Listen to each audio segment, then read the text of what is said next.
Síganos en nuestras redes sociales. En Twitter, @telediarios. En Facebook, Telediario S. Y en la señal internacional de Ecuador TV para Estados Unidos, a través del paquete latino de DirecTV en el canal 457 y también vía streaming para el mundo por www.ecuadortv.es. Siempre es un gusto acompañarles, amigos y amigas de todo el país. Muy buenos días, bienvenidos a Telediario. Vamos de inmediato a presentarles los hechos más destacados durante las últimas horas. Empezamos con los titulares, preste atención. Representantes de gremios empresariales solicitaron a la Corte Constitucional ratificar la suspensión de la consulta popular sobre la explotación minera en el Cantón Girón, en la provincia de Azuay.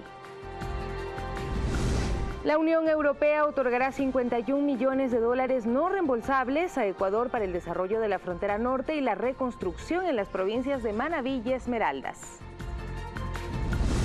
El Metro de Quito realizó su primer viaje con pasajeros. Se prevé que el servicio entre en funcionamiento a finales de este año. En lo internacional, en Holanda, un hombre acribilló a los pasajeros de un tranvía. 3 personas fallecieron y 5 resultaron heridas. El presunto autor fue capturado.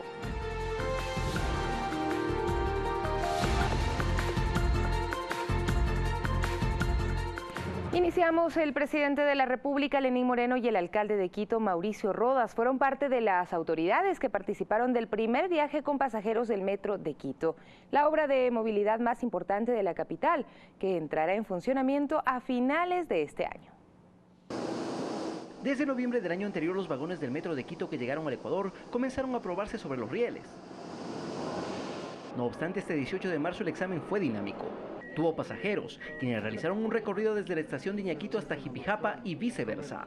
Para el alcalde de Quito, Mauricio Rodas, la demostración definitiva de que esta obra es una realidad. Quito será una antes y otra después del metro. En la prueba el tren se movilizó a 20 kilómetros por hora, mucho menos de la mitad de la velocidad que podrá alcanzar. Este primer recorrido contó con la participación del presidente de la República, Lenín Moreno, quien ratificó el compromiso de apoyar el trabajo de los gobiernos locales en pro del beneficio ciudadano. Independientemente de cualquier electo, tendrá todo el apoyo del gobierno nacional. El jefe de Estado además insistió que esta obra, considerada como la más grande en infraestructura de la capital, era necesaria. Sin duda alguna esto va a aliviar ostensiblemente el tráfico de la ciudad.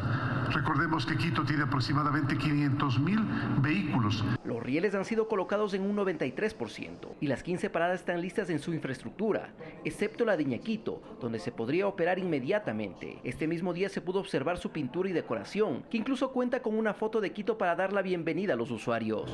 Actualmente la obra tiene un 80% de avance y también se han definido temas como la tarifa, que será de 45 centavos el recorrido, así como los horarios de operación, que será desde las 5 de la mañana hasta las 23 horas.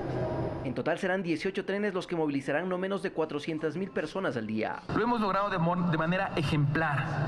La construcción del Metro de Quito está cumpliendo su cronograma de obra, está cumpliendo su presupuesto. El objetivo es que las operaciones del Metro de Quito arranquen en diciembre de 2019. Alex Llanos, Telediario. Y la Unión Europea entregará a Ecuador 51 millones de dólares no reembolsables para la ejecución de 2 proyectos de desarrollo de la frontera norte y para continuar con la reactivación económica de las provincias de Manabí y Esmeraldas. Durante la suscripción del convenio, el canciller José Valencia informó que se continúa con el proceso de salida del país de la Unión de Naciones Suramericanas, UNASUR. Las buenas relaciones entre la Unión Europea y Ecuador rinden frutos. 51 millones de dólares se inyectarán en el presupuesto general del Estado para destinarlos en 2 proyectos, uno en la frontera norte y el otro para la reactivación económica en Manabí y Esmeraldas, provincias afectadas por el terremoto. El primero es un acuerdo orientado a la financiación del programa de apoyo a la implementación de los objetivos 5 y 6 del Plan Nacional de Desarrollo Toda una Vida, con énfasis en la reactivación productiva de zonas afectadas por el terremoto del 2016 en Manabí y Esmeraldas. Lo que buscamos con este programa, fundamentalmente en la frontera norte, es fortalecer el desarrollo social dentro de esa área de nuestro país. Los representantes de la Unión Europea señalaron que esto sucede frente a la aprobación de ese bloque económico ante las políticas sociales que desarrolla el gobierno del Ecuador. Con contribuimos a esa estrategia en la que también el presupuesto nacional ecuatoriano contribuye y otros donantes, es decir, que nos alineamos con políticas que van pues desde reforzar a las autoridades locales. Tras la firma de este convenio de cooperación, el canciller José Valencia explicó que el Ecuador continúa apegándose al derecho internacional con el proceso para desvincularse de la UNASUR. Que el Ecuador dejaría de participar, de hecho ya no está participando oficialmente, ni extraoficialmente tampoco, ni tampoco contribuir presupuestariamente, adicionalmente a lo que ha venido contribuyendo hasta ahora. Ese es un primer punto que está ya en firme. Asimismo, se avanza en la construcción de una comisión anticorrupción a nivel internacional. Hemos trabajado muy estrechamente con Naciones Unidas y con la Oficina contra el Delito de esta organización. En fin, esperamos que, siguiendo este cronograma y esta disposición presidencial que nosotros vamos a acatar de una manera muy estricta, muy eficiente, poder contar ya para comienzos del mes de abril probablemente con el esquema básico y fundamental. A finales de este mismo año, este capital proveniente de la Unión Europea estaría haciéndose efectivo. César García, Telediario. Y ahora les contamos que la chocolatera San José se convierte en la primera empresa ecuatoriana en llegar con sus productos a Suecia con artículos e inversión 100% ecuatorianos. Con el apoyo del Ministerio de Producción, Comercio Exterior, Inversiones y Pesca y ProEcuador, la fábrica de chocolates con 21 años en el mercado ahora cuenta con su nueva sede en territorio sueco.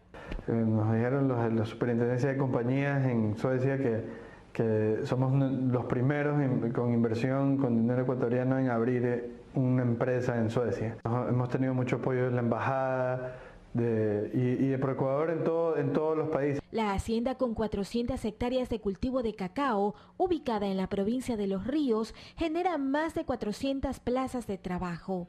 Nosotros producimos desarrollo, más que chocolates, más que un buen sabor, estás ayudando al desarrollo de un país. Con 4 variedades de cosecha, cacao con sabor, fruto seco, frutal dulce, floral y cacao con aroma, la chocolatera cuenta con la más alta tecnología que la proyecta como un referente de la pepa de oro ecuatoriana en el mundo. Y tener nuestro producto acá es en la facilidad que se le da al cliente de poder venderle en menores cantidades, que no tengan que comprar un contenedor entero de chocolate desde Ecuador para poderlo distribuir acá, sino que nuestras oficinas están aquí, el apoyo comercial está acá. De propiedad de la familia Marún, el ministro Pablo Campana en su cuenta de Twitter recalcó el éxito logrado por convertirse en la primera empresa ecuatoriana en Suecia y hace un llamado a otros empresarios a sumarse a esta iniciativa que busca impulsar al Ecuador como un país destino de inversiones. Más empresarios que confíen en el Ecuador, más emprendedores que apuesten por el Ecuador. Ecuador es un país que lo tiene todo, pero faltaba el pragmatismo y la seguridad jurídica que ahora sí la tenemos para el sector productivo. Mariuxi Buenaño, Telediario. 6 de la mañana con 8 minutos y una alianza entre el sector público y una empresa privada permitirá que en Azuay se instalen a corto plazo 10 estaciones de carga rápida para vehículos eléctricos. La empresa eléctrica regional Centro Sur ubicará estratégicamente estos puntos de servicio. Es un convenio entre el sector público y esta empresa privada. El objetivo es instalar una red de estaciones de carga rápida para vehículos eléctricos o también llamadas electrolineras. Neo Hyundai realizará una inversión estimada de $500.000 en instalación y equipamiento de una red de electrolineras estratégicamente escogidas, entre ellas estaciones de servicio que estarán ubicadas en Cuenca, Paute, Gualaceo, Girón, Santa Isabel y la vía Cuenca-Molleturo-Naranjal. Serán 10 estaciones de carga rápida ubicadas estratégicamente en 5 cantones de Azuay. Para el efecto, la empresa eléctrica Centro Sur se encargará de proveer toda la infraestructura técnica.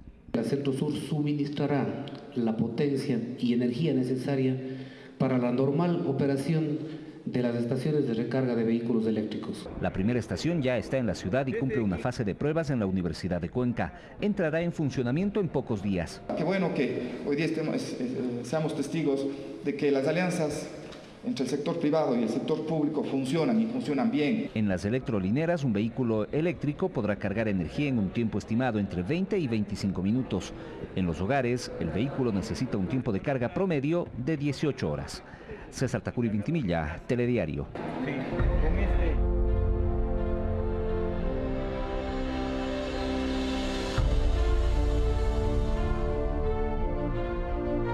6 de la mañana con 10 minutos. Revisamos ahora temas electorales. El Consejo Nacional Electoral prevé que los primeros resultados de las elecciones del domingo 24 de marzo se publiquen en la página web del organismo luego de 3 horas de cierre de las juntas receptoras del voto. Hoy se emitirá un reglamento sobre el voto nulo.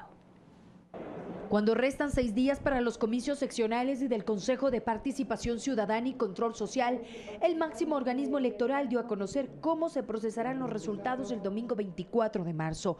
El conteo de votos iniciará con las actas de alcaldes, seguido de prefectos, concejales urbanos, concejales rurales, juntas parroquiales y las del primer Consejo de Participación Ciudadana y Control Social por elección popular. Los territorios esperan esas dignidades y por eso es lo que los miembros del Consejo de Participación Ciudadana tendrán los resultados, serán contados en el orden al último. Los primeros resultados se proyectarán en el portal web del CNE el domingo entre las 20 o 20:30. Las autoridades estiman que al menos 3 horas tardará el escrutinio en las juntas receptoras del voto del país. Va a causar una demora en a los miembros de juntas receptoras del voto, primero clasificar las papeletas y luego realizar el escrutinio. Desde las 17 horas, hora de cierre de las votaciones, se podrán dar a conocer las proyecciones de resultados. 8 empresas están inscritas para realizar exit poll o encuesta boca de urna y 9 para pronósticos electorales. 1 hora antes de la difusión en los medios de comunicación, estas deberán entregar las cifras al Consejo Nacional Electoral. Pero hay que tener la responsabilidad de que en aquellas candidaturas, dignidades, donde hay empate técnico, dependerá del 100% del conteo. El Pleno del CNE definirá este martes cómo se contabilizará el voto nulo mediante un reglamento en la elección del Consejo de Participación Ciudadana y Control Social. Garantizar el derecho de la participación y ser justos con la aplicación del conteo de votos nulos. La titular Diana Tamaín señaló que ha entregado en las consejerías una propuesta para el debate. Referente al segundo simulacro, las autoridades señalaron que se registraron novedades, como atrasos en la conformación de las mesas. En 8 recintos electorales de la provincia de Los Ríos no se realizó el ensayo debido al mal clima. Valeria Villarroel, Telediario. Mientras la Dirección General del Registro Civil, Identificación y Cedulación extiende a escala nacional los horarios de atención durante esta semana, con el objetivo de que los ciudadanos cuenten con la cédula de identidad para ejercer su derecho al voto el próximo domingo 24 de marzo.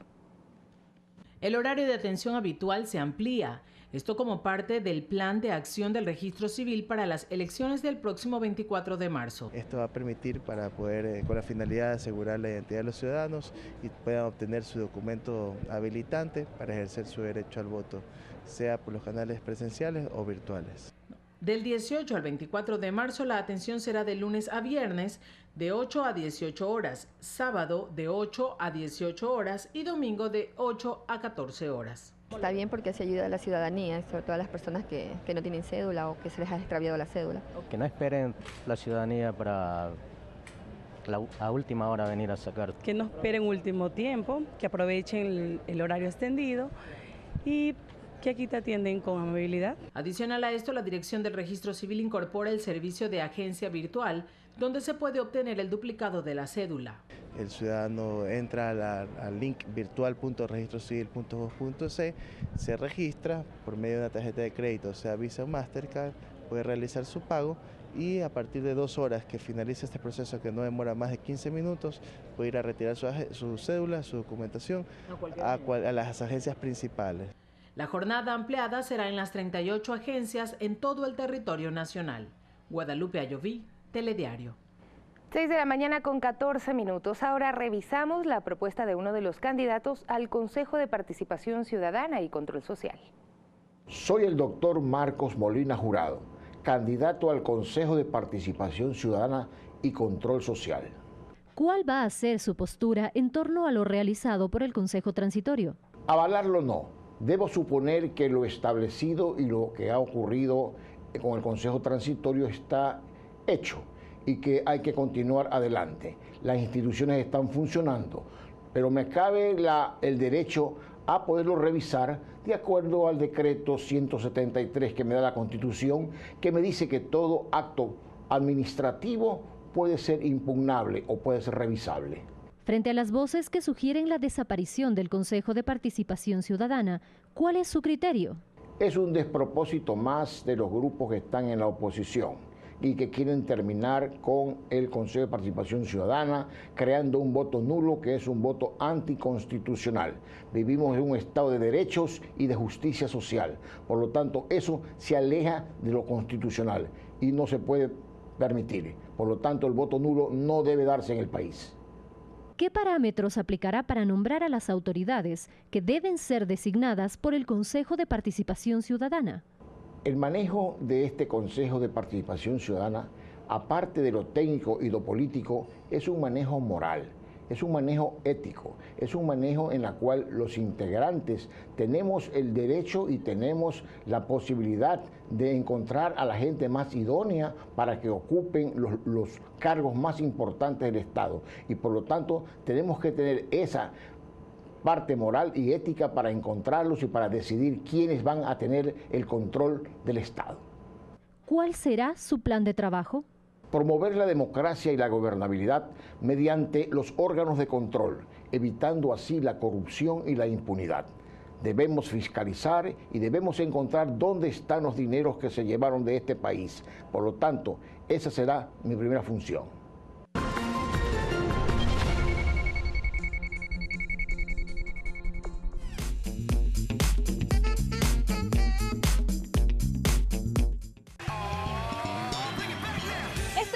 Esperamos en Café TV porque junto a Alegría Crespo hablaremos sobre cómo inculcar los valores y el respeto con nuestros hijos.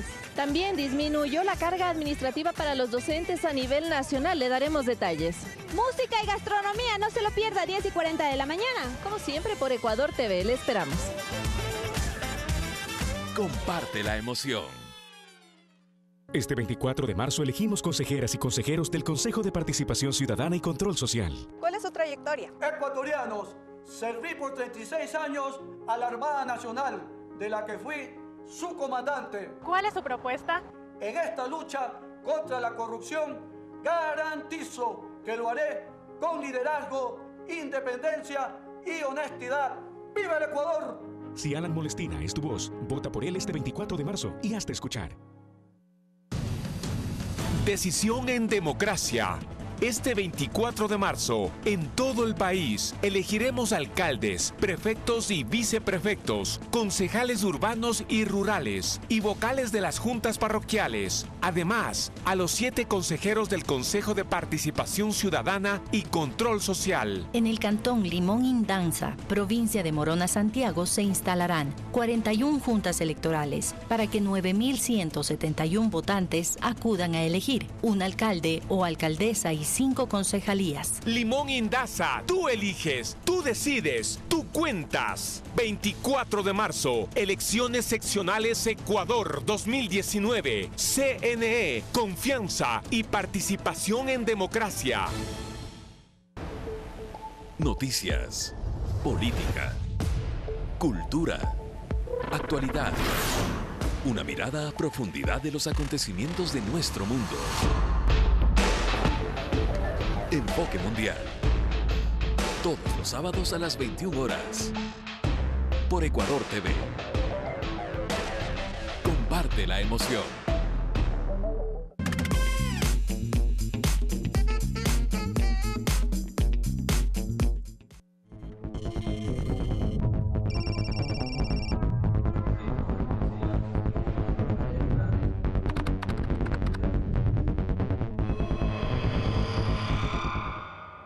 Noticias en Telediario. Igualdad de deberes y derechos es el pedido que hacen las personas con discapacidad.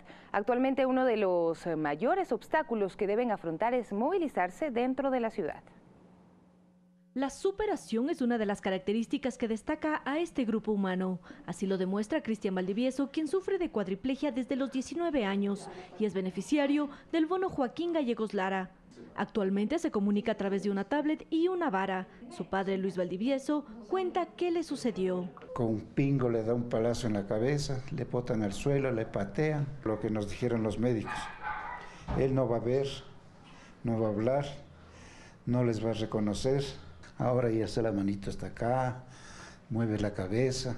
Existen 5 tipos de discapacidad: intelectual, visual, auditiva, psicosocial y física, y puede tener un porcentaje de gravedad que varía entre 30 y 100%. Cristian tiene el 80% de discapacidad física, juega bocha y ha participado en distintos torneos nacionales e internacionales. Para su padre, el problema de la movilidad dentro de la ciudad es lo que más los afecta. Si hay algún chofer que sea racional, para y cede el paso. Pero de ahí no, uno tiene que estar esperando. Por ejemplo, un busero no le va a parar nunca. Un taxista no le para nunca. Fuchis, donde no haya semáforo es un calvario. Pamela Salazar, comunicadora social, tiene el 80% de discapacidad física y ha pasado por 22 cirugías desde que tenía 1 año. Afirma tener una calidad de vida óptima. Eso no fue un impedimento para poder desarrollarme, tanto profesionalmente en la escuela, igual estudiando comunicación. El mayor problema sí para mí, ocasionalmente, fue el tema de accesibilidad. Tatiana Rosero, secretaria del CONADIS, manifiesta que se trata de un grupo de atención prioritaria, pero con los mismos derechos y necesidades. Una de ellas, movilizarse de manera libre y segura. El acceso a los espacios, el acceso a los servicios, la movilidad de las personas con discapacidad, creo que es una tarea pendiente.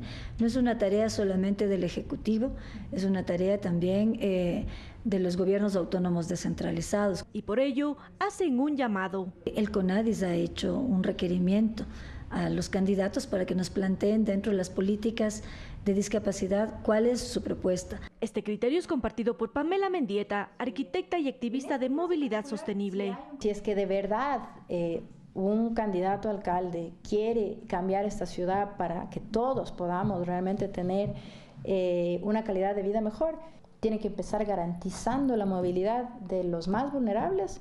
Pues señala que la negligencia nace desde la propia administración.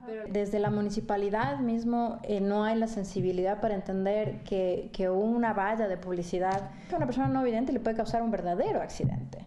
Finalmente, para las consultadas, se trata de un problema tanto de diseño integral de la ciudad como de empatía. Yo creo que el transporte público es algo que falta por mejorar. La movilidad para las personas con discapacidad realmente es complicado. Ivana Paredes, Telediario. Y en otro tema, el día de hoy martes se conocerá si se levanta o no la medida cautelar para realizar la consulta popular sobre el tema minero en el Cantón Girón, provincia de Azuay. Representantes de 3 comunidades ubicadas en la zona de influencia de los proyectos de la zona expresaron su apoyo a la minería legal y regulada. Son representantes de las comunidades Victoria del Portete, Chumblín y San Gerardo, pertenecientes al Cantón Girón, provincia de Azuay. Ellos no quieren consulta popular, pues la minería formal y regulada les significa para sus familias fuentes de trabajo. Argumentan que quienes pidieron la suspensión de dicho proceso no representan el sentimiento de todos. Cuando se realiza la consulta, la gente queda desempleada, la gente tiene que emigrar, eso nosotros no queremos. Con carteles y tambores hicieron presencia en los bajos de la unidad de flagrancia de la Fiscalía, donde se programó la realización de una audiencia para determinar si se levanta o no la medida cautelar de suspensión de la consulta popular prevista para este domingo 24 de marzo, dispuesta por el juez Vicente Rivadeneira. La diligencia fue postergada para este martes en horas de la tarde. El Consejo Nacional Electoral mantiene su postura. Ya está todo listo, los kits electorales están en territorio y el 24 de marzo el Cantón Girón tendrá que acudir a las urnas para pronunciarse a favor o en contra de la minería. A criterio del viceministro de Minería, Fernando Benalcázar, no hay motivo para la intervención del Consejo Nacional Electoral. Que esto es un tema de derechos constitucionales, no es un tema electoral. Este martes por la tarde será una jornada decisiva y clave para las comunidades de Girón y su relación con la actividad minera. Javier Ceballos, Telediario. Mientras gremios empresariales promineros pidieron a la Corte Constitucional que ratifique la decisión del juez que dictó medidas cautelares para la suspensión de la consulta popular referente a la explotación de recursos en la zona de Quimsacocha en la provincia de Azuay. La consulta popular prevista para este 24 de marzo en el Cantón Girón, provincia de Azuay, continúa en suspenso, luego de que el juez Vicente Rivadeneira ordenó su suspensión como medida cautelar a favor del colectivo Prominero Unidos. La presidenta del Consejo Nacional Electoral, Diana Tamaín, solicitó al Tribunal Contencioso Electoral que se inicien acciones contra dicho juez. El Tribunal Contencioso Electoral ya me ha citado para la próxima semana para seguir con el proceso de destitución a aquel juez que osó de alguna manera entorpecer un proceso electoral. El proceso de consulta popular para el Girón, en el caso de Quimsacocha, está en firme. Por su parte, el Comité Empresarial Ecuatoriano, la Cámara de Minería y la Cámara de Industrias pidieron a la Corte Constitucional que se pronuncie en respeto a las garantías jurídicas para este sector. Que la sentencia de medidas cautelares otorgada por el juez debe respetarse. Es finalmente la Corte Constitucional quien debe hacer notar, primero, que no se ha seguido el proceso debido. Pretende esta consulta popular, pretende impedir que en el Ecuador se garantice la seguridad jurídica a los inversionistas extranjeros. No estamos de acuerdo que 15.000 ciudadanos decidan el futuro del Ecuador. La pregunta de la consulta popular para el Cantón Girón es: ¿está usted de acuerdo que se realicen actividades mineras en los páramos y fuentes de agua del sistema hidrológico Quimsacocha? Y es promovida por la Federación de Organizaciones Indígenas y Campesinas de la SUAY FOA. Que ningún juez, por más de alto rango que sea, podrá impedir una decisión del Consejo Nacional Electoral. Y está en trámite. El proyecto no es rentable para el país, es nocivo para el país, para las comunidades, y es un gran negocio para las empresas y para sus intermediarios. Los gremios empresariales temen además que esto motive demandas en otros sectores en los que se ejecutan proyectos mineros y se afecte la inversión por alrededor de 5.300 millones de dólares. El proyecto Loma Larga se encuentra en fase de evaluación económica, la antesala a la construcción y explotación de recursos minerales que se prevé para el 2021. Sofía Montoya, Telediario. 6 de la mañana con 27 minutos. 11 militares son investigados por la muerte de un ciudadano durante un operativo de control de armas, municiones y explosivos el pasado sábado en la frontera norte. El ministro de Defensa, Osvaldo Jarrín, aseguró que los uniformados cuentan con apoyo jurídico. La Fiscalía inició la investigación de lo ocurrido el pasado sábado en el sector de labores agrícolas en el Cantón San Lorenzo, en Esmeraldas. El ministro de Defensa, Osvaldo Jarrín, explicó que una patrulla militar conformada por 11 uniformados pidió a un vehículo detener su marcha, pero este no acató la orden. Se los embiste a personal de la patrulla y ante un grave peligro de su vida, la patrulla tiene que botarse la cuneta. Los militares realizaban un operativo de control de armas, municiones y explosivos. El carro estaba cargado con cemento y gasolina. Y en legítimo uso de la fuerza, en autodefensa, abre fuego y dispara sobre el vehículo. El vehículo se dio a la fuga con dirección a San Lorenzo por una vía alterna. El ciudadano Clever Castillo murió y un adolescente estaría herido. Jarrín aseguró que los 11 militares de la patrulla se entregaron de forma voluntaria para las investigaciones por el delito de homicidio. Respaldo profesional, porque son militares en el cumplimiento de su deber y saben cómo hacerlo. Mientras dura la instrucción fiscal, los 11 uniformados recibieron medidas sustitutivas y deberán presentarse cada 2 días ante la autoridad judicial. No podrán salir del país. Como es el patrocinio, en el sentido de que tengan los abogados que estén respaldando. El padre de Clever Castillo, oriundo de Quito, asegura que su hijo trabajaba hace 12 años en la zona fronteriza, en un servicio de fletes. Sábado lo han contratado llevando 6 quintales de cemento, 2 galones de gasolina, a dejar a unos 5 o 6 kilómetros al lado de San Lorenzo. Pide que se esclarezca la información sobre lo ocurrido en el operativo. 2 hijos quedan en orfandad. Y el guambra chofer se asusta y comienza a dar retro. Los señores militares me lo apuntan como que fuera criminal, mi hijo. Asegura que el conductor del vehículo no está detenido. El ministro Jarrín manifestó su solidaridad con la familia del fallecido, pero hizo énfasis en el irrespeto a los uniformados de los controles fronterizos. Valeria Villarroel, Telediario. 6 de la mañana con 29 minutos. Vamos a revisar ahora, antes de hacer una pausa, las propuestas de los candidatos al Consejo de Participación Ciudadana y Control Social. Soy el doctor Sergio Figueroa Chávez y estoy de candidato para el Consejo de Participación Ciudadana y Control Social, casilla 19. ¿Cuál va a ser su postura en torno a lo realizado por el Consejo Transitorio? Iré pues al Consejo de Participación Ciudadana para revisar todas las acciones que ha hecho este Consejo y el anterior, verificar que todo se haya hecho en base a la ley, caso contrario aplicarles la ley. No es justo de que se nombre personajes sin que se haya tomado el debido proceso, a mi entender, ya que se escucha y se rumora de que hay personas que están yendo a algún cargo público sin que se haya tomado en cuenta su currículum, más aún ahora que estamos un grupo de personas que estamos en capacidad para poder revisar. Queremos nosotros personas y empleados públicos de calidad, no queremos empleados que solamente vayan a sentarse al escritorio y solamente a figurar de que ellos pertenecen al quinto poder. Frente a las voces que sugieren la desaparición del Consejo de Participación Ciudadana, ¿cuál es su criterio?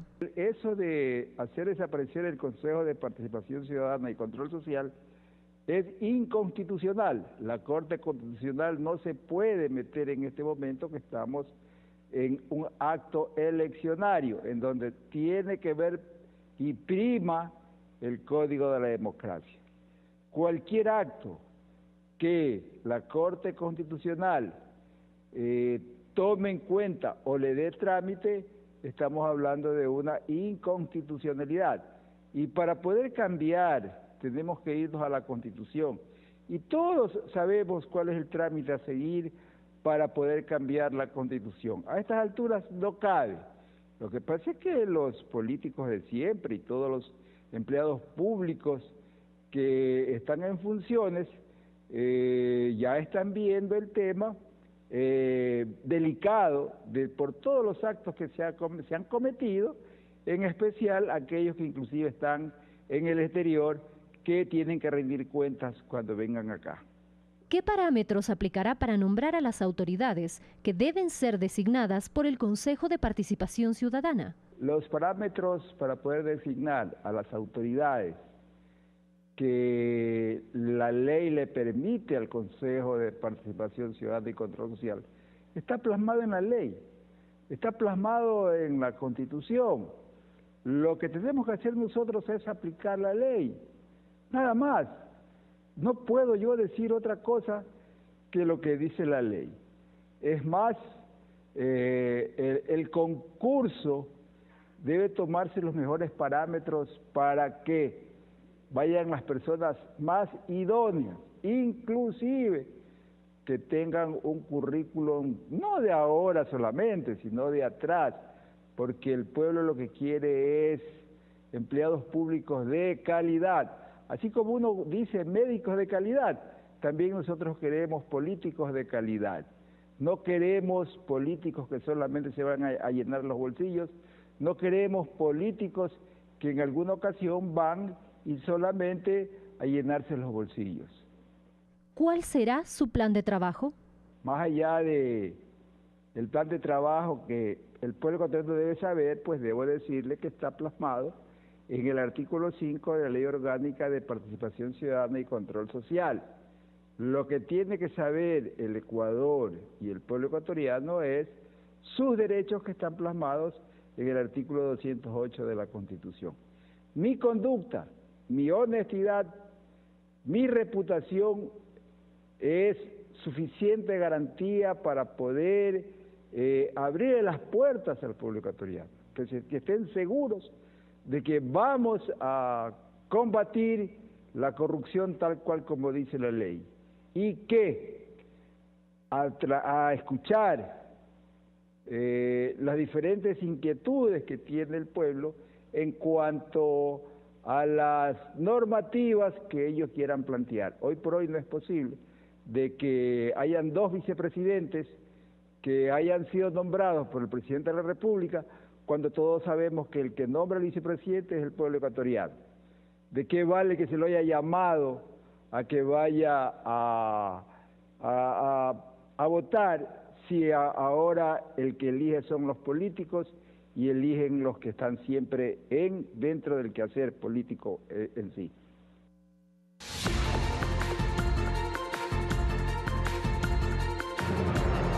Momento de revisar las noticias internacionales. Fue capturado el sospechoso del ataque con un arma de fuego en las inmediaciones del tranvía en la ciudad de Utrecht, en Holanda.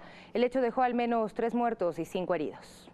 La policía holandesa detuvo a Koç Mantanis, un hombre de 37 años nacido en Turquía y quien tendría relación con el tiroteo en una plaza de la zona oeste de la ciudad de Utrecht. Tanis fue arrestado muy cerca de donde los uniformados localizaron el automotor que utilizó para huir del lugar del ataque.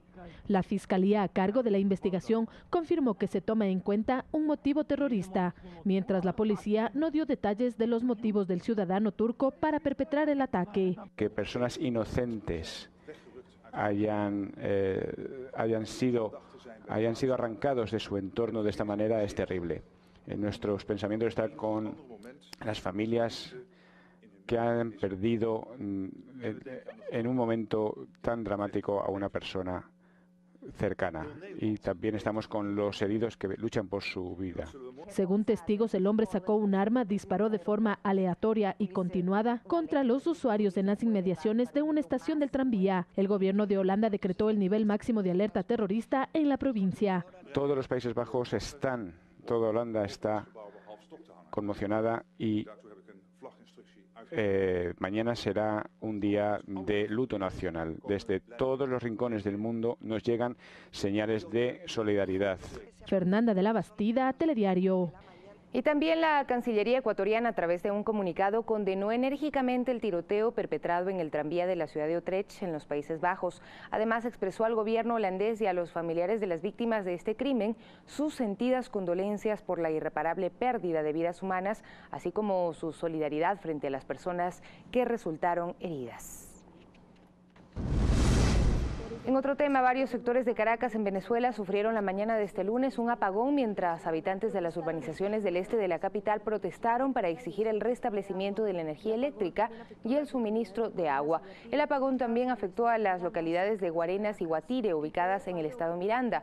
El breve fallo ocurrió apenas días después de que se restableciera el servicio eléctrico tras el masivo apagón del 7 de marzo, que paralizó al país por 5 días. Según el secretario de Gobierno del Zulia, Lisandro Cabello, papagayos serían quienes provocan los estallidos causantes de los apagones.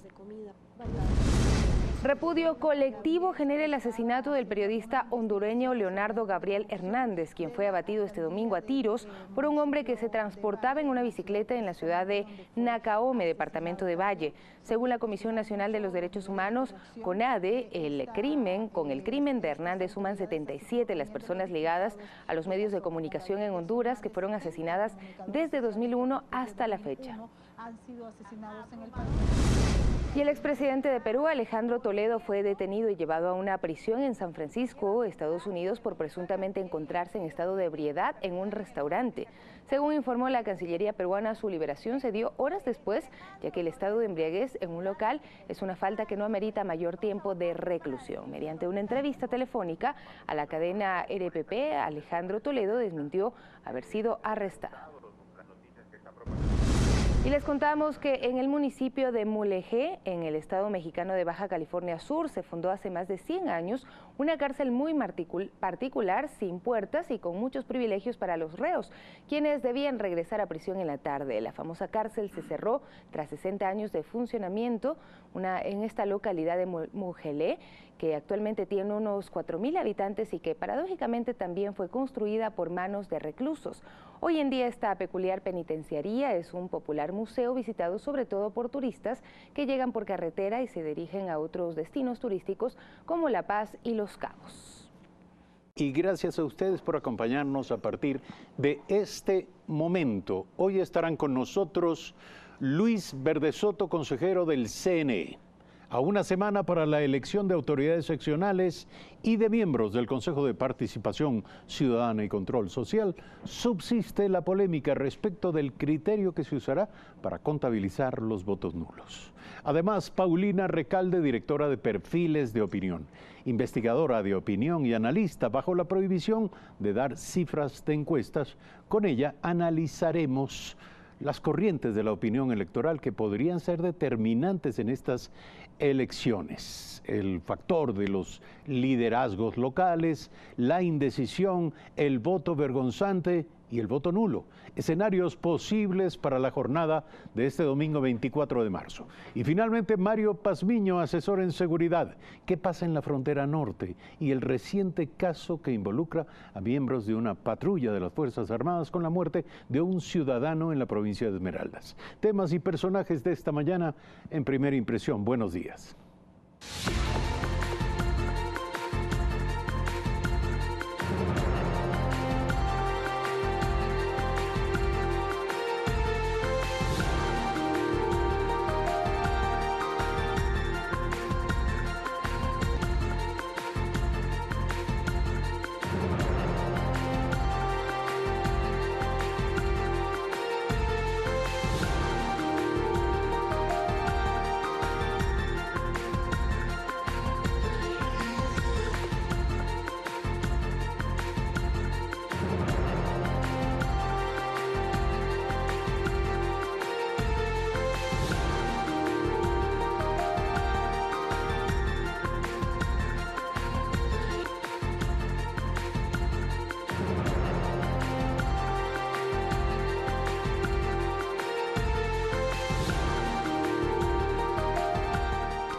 Son las 6 de la mañana con 58 minutos. Gracias, amigas y amigos, por dispensarnos su compañía. Vamos a iniciar, como siempre, con la portada de Diario El Telégrafo. ¿Qué nos dice El Telégrafo en esta mañana? El metro supera su primera prueba. El presidente Lenín Moreno participó en el viaje realizado ayer en un tramo de 1.200 metros bajo Quito. Esta fue una primera demostración de la tecnología puesta en marcha de manera subterránea para completar los tramos finales y las obras que distan de la inauguración final de esta obra en la ciudad de Quito. Además, Diario El Telégrafo nos dice: 6 acusados de corrupción en el Ministerio del Interior. En la gestión del exministro José Serrano se cobraba por adjudicar contratos de acuerdo a los testimonios e investigaciones. Y finalmente, la Fiscalía inicia indagación a 11 soldados por la muerte de un civil en la provincia de Esmeraldas. Esto, como lo anunciamos más temprano, será materia también de un análisis con uno de nuestros invitados en esta mañana. Vamos con el primer tema. La presidenta del Consejo Nacional Electoral, Diana Atamaín, anunció que este martes está previsto que el organismo defina un reglamento para la contabilización de votos para la integración del nuevo Consejo de Participación Ciudadana. El voto nulo y su incidencia en los próximos comicios es motivo de debates y de diálogos entre los miembros del Consejo y, por supuesto, en la opinión pública. No se ha hecho ninguna consulta a ninguna autoridad, puesto de que ustedes recordarán que la elección y la designación de miembros del Consejo de Participación Ciudadana y Control Social rige y establece las normas la ley del Consejo de Participación Ciudadana y Control Social, más no el Código de la Democracia.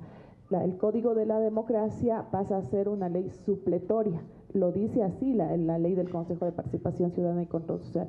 Visto esto, nosotros tenemos la posibilidad de instrumentalizar la ley, de volver a de tener un reglamento de tal manera que la contabilización de los votos, como ustedes saben, no hay asignación de escaños, lo hagamos vía reglamento y de acuerdo a las condiciones que nos pone la ley del Consejo de Participación Ciudadana y Control Social, y sobre ello es la propuesta del reglamento para la proclamación de resultados, el conteo de votos y, en el caso de la inquietud que la gente tiene, la contabilización del voto nulo. Esperamos que el día de mañana ya en la sesión de pleno se apruebe el respectivo reglamento. Está con nosotros Luis Verdesoto, miembro del Consejo Nacional Electoral. Buen día, gracias por estar aquí. Usted ha dicho hace pocas horas a través de un boletín de prensa que un voto nulo no debería anular toda la papeleta. ¿Qué significa esto a la hora de contabilizar? A ver, quisiera ver con precisión la boletín. Lo cierto es de que la contabilización del voto nulo ocasiona ciertas diferencias que deben ser procesadas. Lo que ocurre es de que cada ecuatoriano representa un voto, y si cada ecuatoriano representa un voto, al ir a la urna provisto de 7 posibilidades, consiguientemente de 7 fracciones de voto, estas deben ser contabilizadas individualmente. Cada fracción nulitada debe ser contabilizada de modo independiente, al margen de que se produzcan 1, 2, 3, o en este caso 3, dentro de una papeleta. Consiguientemente, tú lo que tienes es que tener una contabilización en la cual finalmente el número de electores presentes en el conjunto de la elección, multiplicados por 7 opciones electorales, 7 fracciones que tiene, debe cerrar. Esto es al margen de que vote todo válido, de que vote combinado con votos blancos o vote con votos nulos. Todos los votos deben ser equivalentes unos y otros. A ver, quisiera entender, a la hora de contabilizar el voto, digamos que un ciudadano tiene 3 papeletas para la elección de miembros del Consejo de Participación Ciudadana. Por error o de manera consciente, valida una de ellas, pero anula las 2 restantes. ¿Esto cómo se contabiliza? Dependiendo cómo validó. Si validó votando 3 votos válidos, ¿no es cierto?, en una papeleta, digamos varones. En ella tú tienes la posibilidad de poder votar por 3 votos válidos, o puedes votar por 2 votos válidos y 1 blanco, 1 voto válido o 2 blancos, puedes dejar todos blancos o puedes anular las tres opciones de voto. Esa es la opción que tienes en hombres. En mujeres también lo propio. 3 votos válidos, 3 mujeres, votas 2 votos válidos, 2 candidatas y 1 voto en blanco, 1 candidata y 2 votos en blanco, dejas todo en blanco o nulitas toda la papeleta. Y en que el caso de miembros de nacionalidades tiene la opción también de 1 voto positivo, 1 voto en blanco o 1 voto negativo. Esto debe sumarse, ¿no es verdad? Y en, digamos, todas las papeletas... Digamos que los ciudadanos son dueños, en este caso, de 3 votos positivos en cada una de las papeletas. De las 2 primeras. O 3 anulaciones. O intermedias de 1 voto en blanco positivo y 2 en blanco, 2 positivos y 1 en blanco, o 3 en blanco también puede hacer. O sea, el ciudadano puede dejar todo en blanco y depositar la papeleta. Por consiguiente, ¿cuál sería el criterio a aplicar en caso de que el ciudadano decida anular? Pues no, tú tienes la posibilidad de contabilización de todo. Tienes que contabilizar todos los votos positivos, todos los votos en blanco y todos los votos negativos, en igualdad, con comparación. Es decir, un voto en blanco es igual a un voto positivo o un voto negativo. Quiero entender nuevamente, por favor, porque esto se ha convertido en toda una controversia difícil de comprender por quienes no estamos en las proximidades del debate. Lo que le quiero decir es, a la hora de contabilizar los votos nulos, digamos que un ciudadano votó positivamente en 2 de las papeletas para elegir miembros del Consejo de Participación Ciudadana, pero anuló 1. Disculpe, repito el concepto. Anuló 2. ¿Es dueño de 2 votos nulos o esos 2 se contabilizan como 1 o simplemente no se contabilizan? Si anuló 2 papeletas, y estas son las 2, la de hombre y la de mujer, es equivalente a 6 votos nulos, 3 de hombres, 3 de mujeres. Si es que anuló 2 papeletas, la de nacionalidades y una de hombres, por decir, es equivalente a 4 votos nulos, 3 en hombres y la papeleta de nacionalidades. O propio si anuló la papeleta de mujeres y la de nacionalidades, también es propiedad del 4. Esa la contabilidad es muy sencilla, vamos poniéndolo desde otro modo. Tú tienes 13 millones de electores en Ecuador. Esos 13 millones de electores, digamos, 3 de ellos se abstienen de ir a las urnas, quedan 10 millones de electores. Esos 10 millones de electores son dueños de 70 millones de posibilidades de votos. 70 millones. 70 millones de posibilidades. Son 10 millones de ecuatorianos que tienen... Para el Consejo de Participación Ciudadana. Solamente para el Consejo. Porque si no, añadimos alcaldes, prefectos, juntas parroquiales. No, esas no se contabilizan, sería como mezclar papas y ocas. Eso no corre. Son solamente los votos de Consejo de Participación. Con esos 10 millones multiplicados por 7, esos 70 millones de fracciones, ¿no es cierto?, con que se van, puede tener muchas opciones de trabajar. Lo que pasa es que al final todas ellas deben dar 70 millones sumadas. Tienen la posibilidad, ¿no es cierto?, de que la mitad de ellos haya votado en blanco. Entonces, de esos 70 millones, 35 millones son votos blancos. Están allí en una urna figurada, 35 millones, ¿no es cierto? De ese restante, ¿no es verdad?, ellos han votado en votos positivos, en todas las 3 papeletas, 15 millones, o 20, digamos 20 millones. Nos quedan, ¿no es cierto?, 3.5 millones de votos, ¿no es cierto? Lo restante, ¿no es cierto?, lo utilizó en votos nulos. Entonces, al final, la contabilidad está formada por 5 millones de votos blancos que se quedan allí, 3.5 millones de votos válidos y 1.5 millones de votos nulos. De ese modo hace comparable los nulos versus los votos válidos, que es lo que la ley ordena. Compare usted la totalidad de votos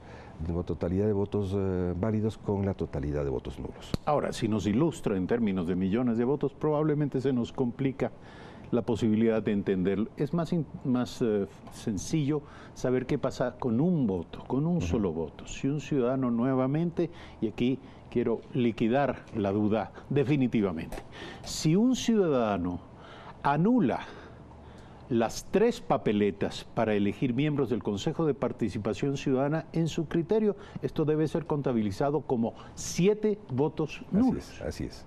Esa es su opinión. Es mi opinión. ¿Esta opinión es una opinión relativamente coincidente al interior del Consejo? ¿O hay diferencias al respecto? Es una opinión primero coincidente con la mayor parte de organismos, sujetos políticos y generadores de opinión que se consultaron en una mesa de coloquio de un par de días que se realizó la semana pasada. Es coincidente con algunos de los miembros del Consejo de Participación. Entiendo que un miembro en especial no tiene coincidencia con eso. ¿Qué plantea este miembro que no coincide? Este miembro plantea de que dado que la nulidad se da en una sola papeleta, pese a que se da para 3 candidatos en el caso de hombres y 3 candidatos en el caso de mujeres, debería contabilizarse como uno. Porque él cuenta no los votos nulos expresados en esa papeleta, sino la papeleta como cuerpo. Cuando utiliza la papeleta física como cuerpo y no la papeleta física como expresión de voluntades dentro de esa papeleta. Entonces lo que cuenta es, dice, hay un solo voto nulo porque se dan en una sola papeleta, pese a que he expresado 3 voluntades diferentes de nulitar, 3 personas a nulitar, la candidatura de 3 personas. Entonces se lo cuenta como una papeleta física, mientras que el resto entendemos que la papeleta física es del asiento físico de 3 voluntades, y esas 3 voluntades deben ser contadas como tales. 3 voluntades, 1, 2 y 3 en hombres, 1, 2 y 3 en mujeres y 1 en el caso de minorías. Entonces hay opinión dividida al interior del Consejo, pero más o menos se perfila una mayoría de 4 contra 1. Yo espero que así sea. De ocurrir esto, ¿cuáles serían las rutas legales para aplicar este criterio de contabilización? La presidenta ha dicho por la vía de un reglamento. Yo sería más modesto en el sentido de que tal vez simplemente es necesaria una sola resolución.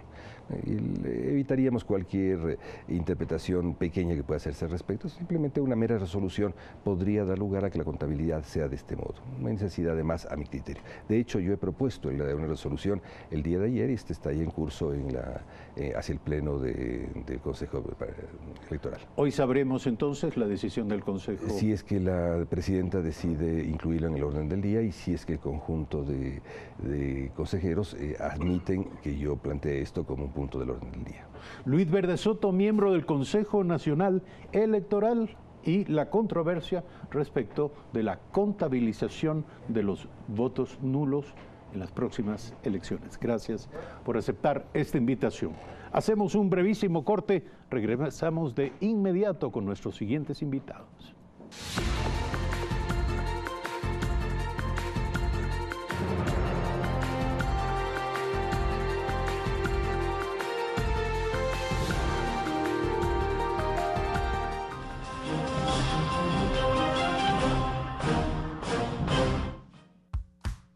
Todos quieren tener mi plan. ¿Y cómo no quererlo? Desde que me cambié de plan, nunca más volví a decirle a mi amiga, me quedé sin minutos, llámame tú. Con este plan me puedo descargar todos los videos que me envían por WhatsApp y no me pierdo ni un meme. Un plan donde nunca más vas a tener que pedir la clave de Wi-Fi en ningún lado. El nuevo plan Todos Conectados de CNT viene con 2 gigas para navegar, minutos a toda la comunidad CNT, WhatsApp libre y 200 megas de Facebook por $7 más impuestos. El gobierno de todos. Autorización número 0347, CNE, Elecciones Seccionales 2019. Este 24 de marzo elegimos consejeras y consejeros del Consejo de Participación Ciudadana y Control Social. ¿Cuál es su trayectoria? Tengo más de 20 años promoviendo la participación ciudadana y la paz en la frontera norte. Ahora lo haré por todo el Ecuador. ¿Cuál es su propuesta? Conformaré un Consejo Consultivo Nacional que promueva veedurías y la denuncia ciudadana. Fortaleceré la organización popular para elegir y controlar a las autoridades. Mi lucha contra la corrupción es mi lucha por la paz. Si Mauricio Gallardo es tu voz, vota por él este 24 de marzo y hazte escuchar. Decisión en democracia. Este 24 de marzo, en todo el país, elegiremos alcaldes, prefectos y viceprefectos, concejales urbanos y rurales y vocales de las juntas parroquiales. Además, a los 7 consejeros del Consejo de Participación Ciudadana y Control Social. En el Cantón Santiago, provincia de Morona, Santiago, se instalarán 33 juntas electorales para que 8.401 votantes acudan a elegir un alcalde o alcaldesa y 5 concejalías. Santiago, tú eliges, tú decides, tú cuentas. 24 de marzo, elecciones seccionales Ecuador 2019. CNE, confianza y participación en democracia.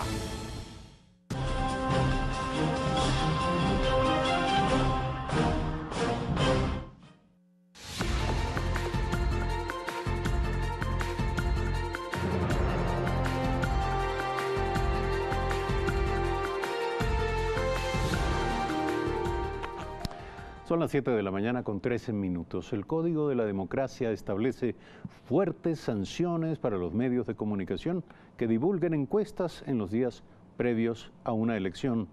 Antes de dialogar con nuestra próxima invitada, con Paulina Recalde, recordemos lo que dice la norma sobre este tema. Cuando un medio de comunicación publique resultados de encuestas o pronósticos electorales en los 10 días anteriores al día de los comicios o se refiera a sus datos, será sancionado el responsable con la multa de entre $5.000 a $20.000. La reincidencia será sancionada con la suspensión del medio de comunicación hasta por 6 meses. La autoridad electoral solicitará al Tribunal Contencioso Electoral la imposición de las sanciones pertinentes al representante del respectivo medio de comunicación o propio medio, previa sentencia y apego al debido proceso. Sin embargo, las redes sociales escapan a esta prohibición, tenemos que decirlo. Buen día, nuestra invitada Paulina Recalde, directora de Perfiles de Opinión, investigadora de opinión y analista. Bajo la prohibición expresada, no vamos a hablar de números, no vamos a hablar de cifras, pero sí abordaremos aspectos cualitativos de las corrientes de opinión que se ponen en juego y que podrían ser determinantes en esta elección. Lo primero que le quiero consultar es qué tan importante es el liderazgo local, porque estamos hablando de digamos, de elecciones seccionales. ¿Qué tan importante sigue siendo el liderazgo local respecto de estas otras locomotoras de carácter nacional que van arrastrando candidatos en todas partes del país? Buenos días. Buenos días, Eduardo. Gracias por la invitación. No podemos tener datos, así que hay decepción. Sí. Pero sí, efectivamente estamos frente a las elecciones seccionales, unas que vienen en un momento de reconfiguración, digámoslo así, del sistema de partidos, en la medida en que el movimiento político que había estado organizando, hegemonizando la política durante los últimos 10 años, va de salida. Y en la medida en que va de salida, dice usted. Claro, hay un declive notablemente del nivel de apoyo que tuvo originalmente Alianza País con el que tiene ahora. Adicionalmente, no podemos decir que hay un respaldo de parte del Ejecutivo a las candidaturas de Alianza País. Hay posiciones distintas, hay posiciones encontradas entre ellos, y en esta medida lo que estamos viendo entonces es esta reorganización, esta reconfiguración de las fuerzas políticas. Hemos visto además la inscripción de varias nuevas organizaciones. Estamos en un momento donde se ha triplicado el número de candidaturas respecto a las últimas seccionales, y entonces el resultado de esto lo que va a significar es que tengamos una nueva fotografía de la fuerza que tenga cada una de las organizaciones políticas. Pero entonces yo quiero, digamos, formular la pregunta de otra manera. ¿Qué tan importantes o determinantes son los liderazgos nacionales en elecciones seccionales? Justamente la pregunta fundamental que tenemos a partir de estas elecciones es: ¿habrá alguna fuerza política que se constituya como una fuerza nacional, una fuerza con implantación nacional? Esa es una pregunta fundamental. Alianza País lo fue durante este periodo de tiempo. Antes de eso, el clivaje que organizaba la política ecuatoriana siempre era el regional, es decir, un momento de mayor prevalencia de organizaciones de la costa y el siguiente de la sierra. Así había sido siempre. La pregunta ahora entonces es fundamental para varias organizaciones. En el caso de Alianza País, si es que tiene todavía una fuerza electoral, una fuerza política, una vez que es una de las organizaciones políticas que mayor número de candidaturas ha inscrito. Pero ganará en grandes ciudades, esto es difícil de pensar porque son ciudades, Quito, Guayaquil, Cuenca, donde no tiene candidaturas. La gran apuesta, la del Partido Social Cristiano, significará para Jaime Nebot la posibilidad de salir de su cantón y tener una avanzada frente a 2021 con implantación nacional. Creo.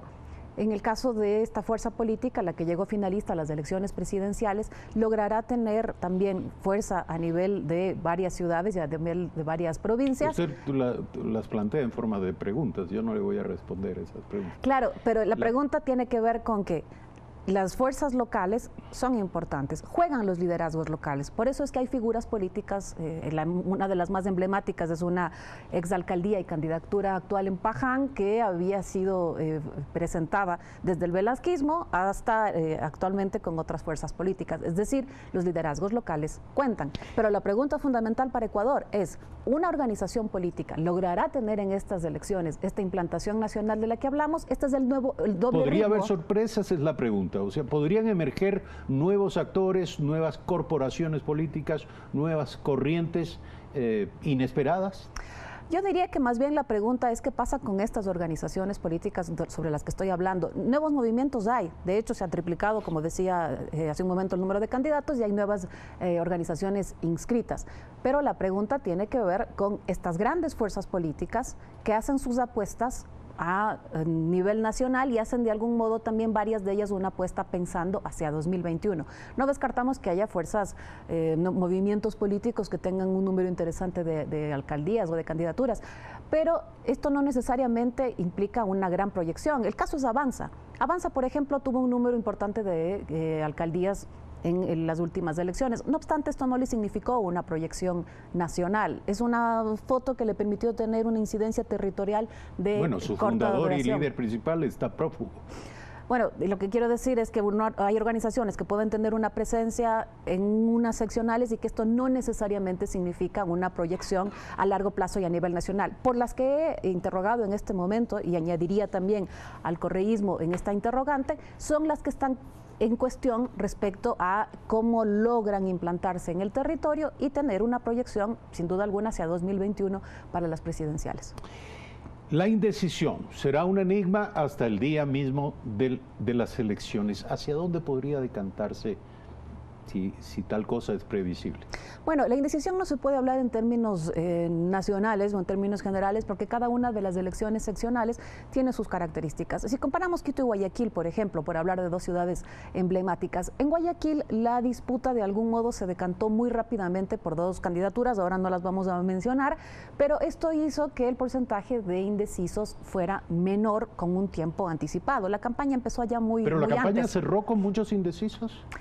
Con menos Quiero decir, no la campaña, la prohibición con menos de dar indecisos datos que en sobre otras ciudades. En Quito, voy a citar para hacer una comparación, en Quito el porcentaje de indecisos fue desde el principio y es hasta ahora más abultado que en Guayaquil, porque no obstante que hay una candidatura que estaba ocupando o que está ocupando el primer lugar, el resto aparecieron en un último momento generando la expectativa. Ahora, una cosa es hablar de indefinición de voto para alcaldes y prefectos, incluso para juntas parroquiales, y otra es hablar de indefinición de votos para miembros del Consejo de Participación Ciudadana y Control Social. Y esto nos lleva al debate abierto en torno al voto nulo.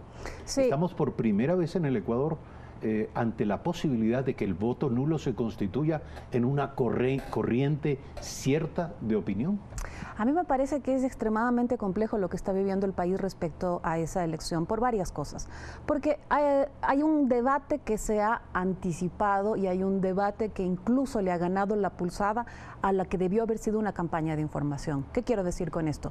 Esta elección fue aprobada en la consulta popular hace un año. En los anexos decía que los consejeros iban a ser electos de este modo. Es decir, el país ya sabía que esto iba a suceder. No obstante, no ha habido una campaña de información respecto a una elección que es inédita. Es la primera vez que lo vamos a hacer.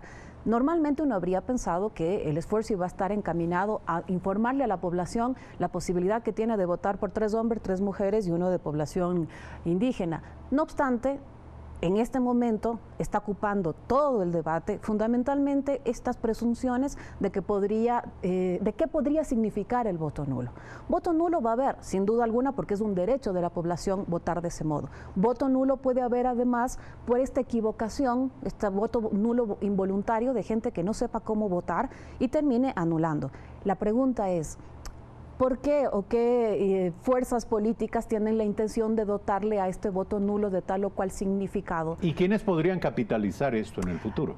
Claro, pero sobre todo, incluso el capitalizar es intencionado cuando no ha habido el suficiente equilibrio en términos de información.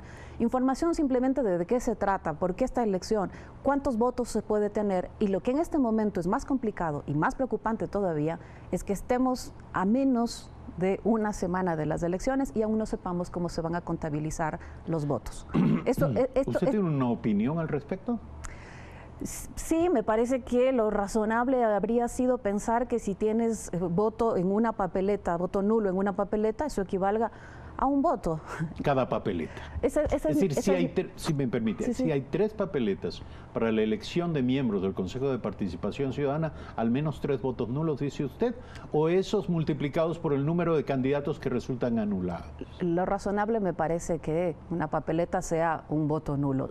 Sin embargo, mi posición no es la de un consejero, no tengo esa autoridad. Pero lo que pasa en este momento, con este debate, es que parece que hay bastante más intención de que gane el voto nulo, porque hay más inclinación a difundir cómo podrías llegar a anular y qué significaría que anules y tu derecho al voto nulo, que cómo efectivamente tienes que votar. En términos de equilibrio de información, me parece que esto no ha sido equitativo. No hay suficiente información sobre cómo votar y bastante más inclinada a esta posibilidad de votar nulo. Finalmente, el voto vergonzante. Y esto tiene mucho que ver con el trabajo de las encuestadoras, de los investigadores de opinión. En muchas ocasiones, los investigadores de opinión se acercan a los ciudadanos, les presentan una papeleta, les preguntan, les motivan a revelar su pensamiento a través de estas aseveraciones convertidas en datos dentro de una metodología de investigación. Pero los ciudadanos se reservan la verdad, no dicen realmente lo que piensan y en el fondo esconden sus intenciones de voto. ¿Qué tan importante puede ser esto? Voy a mencionar 3 elementos. Quienes hacemos investigación de opinión pública hacemos una investigación bastante más profunda que solamente la de la papeleta. Tenemos una serie de indicadores que nos permiten, cuantitativos, es decir, no solamente entregamos la papeleta, tenemos una batería de preguntas que nos permiten inferir cómo podría venir el voto de ese ciudadano, más allá de que lo marque o no en la papeleta. 2, sí, hay ocasiones en las que hay el factor de voto vergonzante, es decir, no quiero decir que voy a votar por esa persona porque de algún modo puede ser no socialmente aceptado. También hay un voto miedo, cuando no se quiere decir que no se va a votar en contra de una fuerza política que tenga cierta presencia en territorio que sea más o menos fuerte. Bueno, ¿qué le dice su olfato, para hablar de otra forma? Usted como experimentada investigadora, ¿cree que está presente el voto vergonzante? Digamos que esto se puede determinar de acuerdo a cada localidad. Hay localidades en las que esto puede suceder. No podemos hablar en términos nacionales porque el fenómeno de las seccionales tiene características muy particulares en cada ciudad, aun cuando esté cobijado por un escenario nacional, que es lo que sucede en este momento en el país, cuando tenemos debates a escala nacional respecto a gestión de gobierno, a expectativas frente al país en el futuro. Y esto, sobre todo, que además resulta preocupante, de que el CNE en este momento sea protagonista de conflictos internos, más allá que de ser el organizador y quien le dé el sentido de información al ciudadano sobre lo que jugaremos el 24 de marzo. Nos veremos el domingo. Nos veremos el domingo. Gracias, Paulina Recalde, directora de Perfiles de Opinión, por aceptar esta invitación a Primera Impresión. Breve corte. Al regresar, Mario Pazmiño, ¿qué pasa en la frontera norte?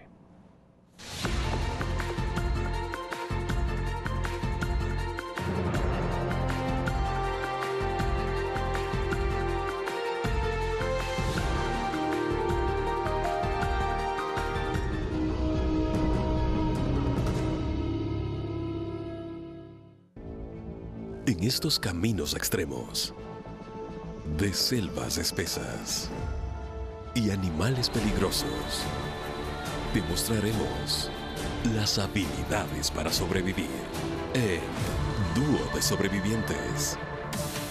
No te pierdas a las 19:10, de lunes a viernes, por Ecuador TV. Comparte la emoción. Hoy, en Decisión en Democracia, conoceremos las propuestas de candidatos para la alcaldía de Portoviejo. Contaremos con la presencia de Agustín Casanova, Jimmy Díaz, Olger García, Franklin Isurieta, Richard Manzano, José Mendoza y Arturo Mera.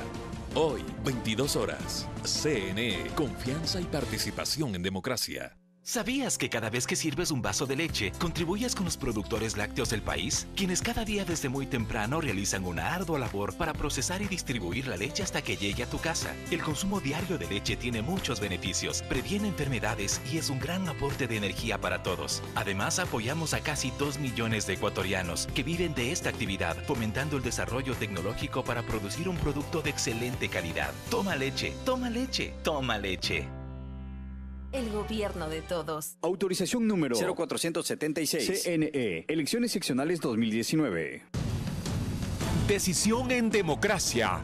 Este 24 de marzo, en todo el país, elegiremos alcaldes, prefectos y viceprefectos, concejales urbanos y rurales y vocales de las juntas parroquiales. Además, a los 7 consejeros del Consejo de Participación Ciudadana y Control Social. En el cantón Sucúa, provincia de Morona, Santiago, se instalarán 62 juntas electorales para que 17.473 votantes acudan a elegir un alcalde o alcaldesa y 5 concejalías. Sucúa, tú eliges, tú decides, tú cuentas. 24 de marzo, elecciones seccionales Ecuador 2019. CNE, confianza y participación en democracia.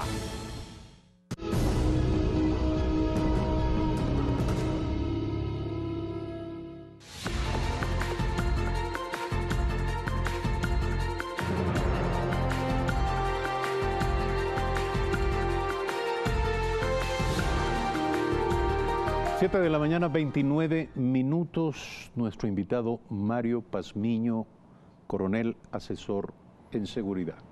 El ministro de Defensa, Osvaldo Jarrín, anunció que las Fuerzas Armadas brindarán todo el respaldo a los miembros de una patrulla militar que se encuentran involucrados en la muerte de un ciudadano que evadió un control de seguridad cercano a la frontera con Colombia este fin de semana.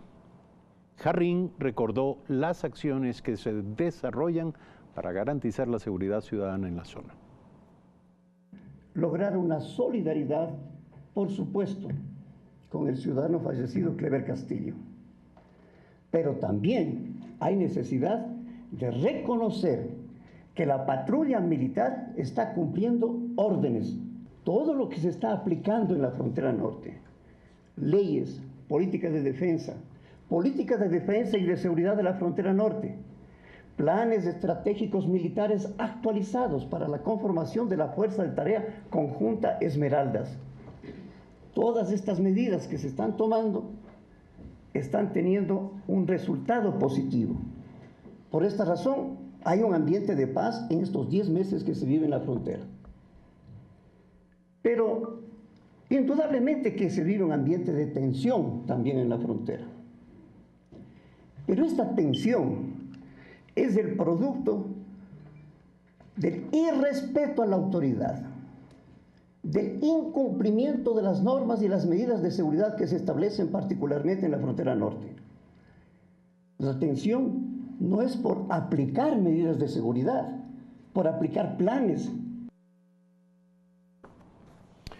Muchos creen que lo acontecido es una consecuencia lógica de entregar a las fuerzas militares responsabilidades que pertenecerían a la Policía Nacional, pero todos sabemos las circunstancias excepcionales que vive la frontera norte y lo que ha determinado la presencia necesaria, indispensable de las Fuerzas Armadas en esta zona, pero bajo protocolos, bajo normas, bajo entrenamientos que no les permiten proporcionar el uso de la fuerza, sino simplemente abrir fuego con armas altamente letales, como en el caso del ciudadano ultimado hace pocas horas. Le quiero preguntar sobre ese tema para comenzar este diálogo, Mario Patmín. Cómo no, muchísimas gracias por la entrevista.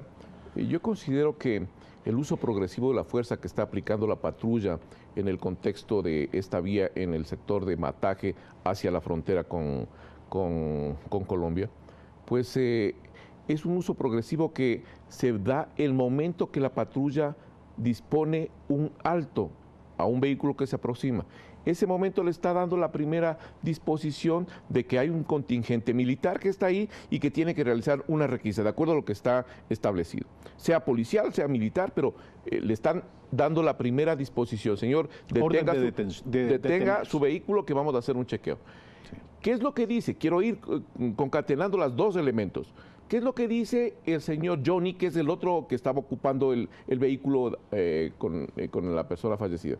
Él dice claramente que se asustan del control militar, que me parece sumamente extraño. Si una persona no tiene nada que ver o no lleva ningún tipo de cosas especiales, pues se deja que se le controle normalmente por su misma seguridad. Ese momento, ellos manifiestan que se asustan y que se ofuscan porque llevaban en su interior, llevaban cemento y llevaban combustible, generalmente gasolina blanca. Aquí la gran pregunta que debemos hacernos, y me imagino que el juez también tiene que hacerse, es ¿por qué llevaban cemento y gasolina blanca? Y lo que el juez conoce muy bien y conocen todas las autoridades del sector, es que son parte de los precursores que se utilizan en los laboratorios o cristalizaderos para el procesamiento de la droga. Eso lo machacan con cemento y con gasolina blanca para ir refinando la cocaína. Pero, coronel, puede que sí haya sido, ciertamente, pero también este afán de justificar la muerte de un ciudadano a posteriori y decir, en algo andaba, por lo tanto, bien muerto está. No, perdóneme. Aquí estamos hablando de protocolos que se aplican en casos para no llegar al extremo de hacer uso de armas letales, incluso poniendo en riesgo la vida de un tercer ocupante, que era un niño de 13 años. Claro. Que más allá de toda condición o de toda relación con familiares que hayan podido estar vinculados a cualquier género de actividad, es un niño y demanda garantías. Completamente de acuerdo, pero vamos al momento exacto, 6 de la mañana, todavía en esa zona, medio entre oscuro y clareciendo. La patrulla no observa quién está aproximándose. Lo que está diciendo la patrulla, señores, alto ahí, que vamos a hacer un control. ¿Qué es lo que hace? Porque hay dos versiones claramente definidas. Se asustan y botan el carro al primer anillo del control, porque generalmente esos controles son en profundidad. No es que viene y le pegan al primer anillo y se destruye el control. Son en profundidad y eso determina exactamente el empleo de fuerza, porque el primero le dice, señor, deténgase. Lo que hacen estos señores, de acuerdo a las versiones que existen, es botan el vehículo contra los militares que estaban ahí, les hacen a un lado, a tal punto que salen dos militares hacia los costados, van a caer en unas alcantarillas o a los costados, zanjas, y continúa el carro. Pero lo que no saben las personas es que estos controles nuestros son hechos en profundidad. Entonces, si fue vulnerado la primera parte y no se detuvo, los posteriores saben muy bien que tienen necesariamente que detener ese vehículo porque algo está pasando. Le dieron ya la orden de detención. La persona no acata esa disposición y arremete con el vehículo. Ahí es un arma, el vehículo se constituye en un arma porque está yéndose contra las fuerzas que están disponiéndole un control. Y bota el vehículo y la fuerza que está atrás, me imagino yo, que reacciona inmediatamente y procede a disparar. Ahora, ciertamente hay que recordar el antecedente del estallido de un coche bomba que cobró la vida de varios infantes de marina. Pero no es solo el ecuatorianos, coche bomba, perdón. Y probablemente si se hubieran llevado a cabo estos controles en aquel momento hubiesen quizás salvado la vida. Correcto, pero no solo es un control. Recuerda usted que hay varios muertos, militares muertos, por la situación de colocación de trampas de explosivas, también cerca de allá. Existió un ataque hacia el destacamento de Borbón, o sea, la situación que se vivía en la frontera era una situación de una guerra asimétrica que comenzaba a proyectarse. Por eso es que el presidente de la República y las autoridades de seguridad determinan una faja de seguridad en la cual constituyen una estructura que se llama Fuerza de Tarea Conjunta Esmeraldas, en donde no solo están militares, también están policías. Porque anteriormente, ¿qué es lo que estaba pasando? El ministro del Interior, el señor Navas, no conocía cómo se manejaba este esquema y dijo, muy bien, señores, esto es un tema policial. Puso a la policía. La policía no podía comenzar a conducir operaciones militares porque es otro estamento. ¿Cuál sería la respuesta adecuada? ¿Establecer una fuerza de tarea conjunta militares y policiales? Correcto. Esa es la respuesta adecuada para una zona de emergencia. Donde habitan civiles también. Sí. Que podrían ser víctimas eventualmente de casos. Pero esas autoridades militares están en contacto permanente con las autoridades civiles a fin de determinar las acciones que se están realizando. Las autoridades civiles saben exactamente, el Poder Civil sabe lo que está haciendo la Fuerza de Tarea. Lo grave aquí es lo siguiente, lo que se está generando en Colombia. En Colombia tenemos otra fuerza de tarea conjunta que se llama Hércules, que está presionando directamente hacia las disidencias, porque tiene que desalojar esa zona, que es una de las zonas más importantes cocaleras que tiene Colombia, con el propósito de implementar el plan de fumigación que el presidente Iván Duque quiere hacerlo a corto tiempo.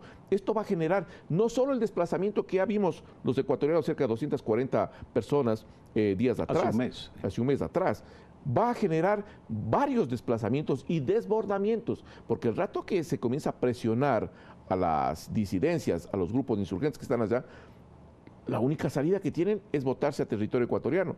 Y allá tenemos otra fuerza de tarea, que es la fuerza de tarea. ¿Cabe esperar un nuevo éxodo? Va a dar, yo lo vengo anunciando desde algún tiempo atrás, y le dije que para marzo iba a haber un desbordamiento. Ese desbordamiento todavía no se ejecuta, lo que estamos viendo son los primeros indicios. ¿Cuáles son los primeros indicios? Este desplazamiento de ciudadanos colombianos hacia el sector del PAN, porque ese desplazamiento implica que hay combates en el otro lado y hay una presión fuerte. Esto va a generar un estado de inseguridad en la frontera. Yo discrepo un poco con el pronunciamiento del señor ministro de Defensa, que dice que vivimos ya en un estado completamente de seguridad en la frontera norte. Existe, sí, mejoras en la seguridad, pero también existe una presencia que no se ha erradicado, que es el narcotráfico, los carteles que están operando. Incluso se habla del incremento de los cultivos. Siguen en aumento. Exactamente. Es decir, se desplazan de una zona a otra y esto va incrementándose. Y los precursores, recuerde usted que el corredor principal de abastecimientos para esas plantaciones y esos laboratorios de cristalizadores viene desde Ecuador. Y gran parte de lo que están llevando desde aquí, y quiero hacer una relación con lo que del incidente, es justamente eso, precursores. Y los precursores es del cemento, la acetona, la gasolina, son parte de los insumos que se necesita para procesar la droga. Entonces, es un escenario sumamente complejo que se vive en la frontera, y creo que las autoridades y lo que está haciendo el ejército y la función ejecutiva es tratar en lo posible de mantener un control en la zona y dar la seguridad a los habitantes de acuerdo a lo que dice el artículo 158 de la Constitución. Mario Pazmiño, coronel, asesor en seguridad, invitado esta mañana a Primera Impresión. Gracias por estar aquí, gracias a ustedes, amigas y amigos. Mañana nuevamente 6:55 de la mañana en este mismo espacio. Muy buenos días.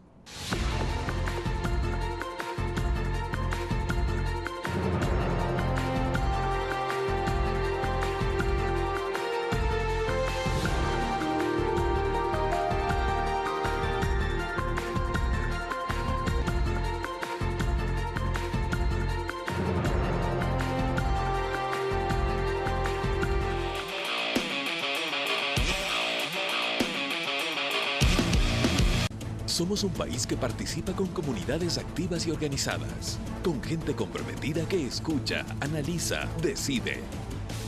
Somos un país que escoge su destino con responsabilidad y libertad plena. El Consejo Nacional Electoral presenta un programa que explora las posibilidades de las elecciones seccionales 2019. No te pierdas. Decisión en Democracia. Hoy 22 horas. CNE, confianza y participación en democracia. Este 24 de marzo elegimos consejeras y consejeros del Consejo de Participación Ciudadana y Control Social. ¿Cuál es su trayectoria? Abogado, el promotor de las asambleas ciudadanas y asesor jurídico de mi querido pueblo Montubio del Ecuador. ¿Cuál es su propuesta? Reformar la ley de participación ciudadana para acabar con la corrupción. No permitiré que los partidos políticos le metan otra vez la mano a esta función. Si Teddy Tama es tu voz, vota por él este 24 de marzo y hazte escuchar. Decisión en democracia. Este 24 de marzo, en todo el país, elegiremos alcaldes, prefectos y viceprefectos, concejales urbanos y rurales y vocales de las juntas parroquiales. Además, a los 7 consejeros del Consejo de Participación Ciudadana y Control Social. En el cantón Logroño, provincia de Morona, Santiago, se instalarán 24 juntas electorales para que 5.697 votantes acudan a elegir un alcalde o alcaldesa y 5 concejalías. Logroño, tú eliges, tú decides, tú cuentas. 24 de marzo, elecciones seccionales Ecuador 2019. CNE, confianza y participación en democracia. Las obras musicales transmitidas por Ecuador TV cuentan con la autorización de la Sociedad de Autores del Ecuador, SAICE, y están de acuerdo a la cláusula 7ª, párrafo final, del convenio de la Sociedad de Productores de Fonogramas, Soprofon.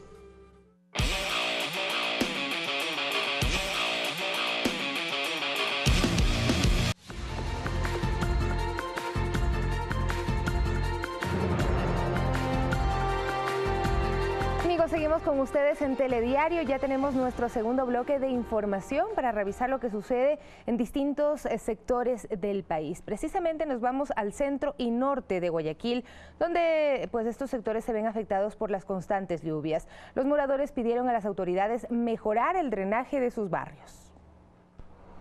La semana inició con lluvias en Guayaquil y con ellas vuelven las afectaciones en algunos sectores de la urbe. En Samanes 1 norte de la ciudad, las precipitaciones causaron la caída de un árbol del sector a las 7 de la mañana, complicando el tránsito. Lo que sí me preocupó fue que un auto estaba estacionado allí porque se había accidentado por cuestión de la lluvia, se le apagó el motor. El muchacho rodó el carro hasta justamente donde cayó el árbol y casi que le cae encima. Se satura mucho de agua en las calles. El drenaje no es eficiente. Personal de la ATM cerró parcialmente la vía mientras se recogían los restos del árbol. Avanzando por el norte de la urbe, las afectaciones eran evidentes. En el bloque 5 de Bastión Popular Norte de Guayaquil, obras que han quedado inconclusas se han convertido en charcos de agua emposada con basura y mal olor. Cada vez que llueve duro, entonces se llena y no tiene que salir así por no mojarse o por no ensuciarse, porque llegas al trabajo sucio y generan inconvenientes, molestias. Para que se dé cuenta, comienzan a reparar, pero solo es momentáneo. Trabajos de alcantarillado inconclusos también contribuyen a las inundaciones. En el sector las alcantarillas se tapan porque ese trabajo quedó muy mal hecho. Quedó mal hecho que siempre cada que llueve el agua de arriba corre para abajo y esto se hunde feo. Las lluvias continuaron durante la mañana de lunes y eso no permitía que en la avenida Quito y Huancavilca, centro de la ciudad, el agua baje, perjudicando negocios como el de Marcelo Gutiérrez. No hay movimiento, ¿no? Es que solamente de carro no entran los clientes, nada. ¿Por qué no vienen los clientes? Por las lluvias, vea el agua como es el fondo. Todo el día es así. Los baches en las calles son cada vez más grandes a medida que aumentan las precipitaciones. Sí, lo que pasa es que esos huecos eran pequeños en el verano. Ahorita que estamos en invierno con la agua, se han abierto más. En el kilómetro 52 de vía a la costa, sector El Tigre, varios tramos estaban anegados. El INAMI ha informado que las precipitaciones continuarán durante el resto de marzo. Luis Alfredo Zúñiga, Telediario. Así es que hay que tener muchísima precaución por el tiempo que continuará pues presentándose con lluvias durante este mes. Seguimos con otro tema. La Presidencia de la República ya cuenta con una sala de apoyo a la lactancia, un espacio que permite la extracción y conservación adecuada de la leche materna de las madres que se encuentran en horario laboral. Esta iniciativa se enmarca como uno de los ejes de trabajo de la llamada Misión Ternura del Plan Toda una Vida. Esta es una de las 58 salas de apoyo a la lactancia implementadas por el gobierno en el marco de la ejecución del Plan Toda una Vida y del programa Misión Ternura. La Presidencia de la República cuenta con este espacio para que las madres puedan, en horarios de trabajo, extraer y conservar de manera adecuada la leche materna para la posterior alimentación de sus hijos. Las mujeres se van a sentir más tranquilas, van a trabajar mejor, sino en beneficio de los niños, en beneficio de ellas mismas. La lactancia materna impacta positivamente en la salud de las personas al reducir o evitar que en la adolescencia o adultez sufran de sobrepeso, obesidad o diabetes tipo 2. Que insisto, son espacios necesarios para respetar la dignidad de las madres. Tienen todo lo necesario para realizar la extracción de la leche, tienen los tomacorrientes, tienen un refrigerador. Un convenio entre los Ministerios de Salud y Trabajo posibilitará que en instituciones públicas o privadas tengan estos espacios para que las madres puedan cumplir con su jornada de trabajo sin preocuparse del cómo extraer y dónde guardar la leche para sus hijos. Javier Ceballos, Telediario. Y es martes de inclusión, por eso César García ya está listo en el sur de Quito, en la Ciudadela La Internacional, para contarnos sobre la historia de la Fundación para la Atención de la Persona con Discapacidad FAT, la cual se encuentra dedicada a la fabricación y reparación de ayudas técnicas que permite mejorar la calidad de vida de quienes las reciben. ¿Qué tal, César? Muy buenos días.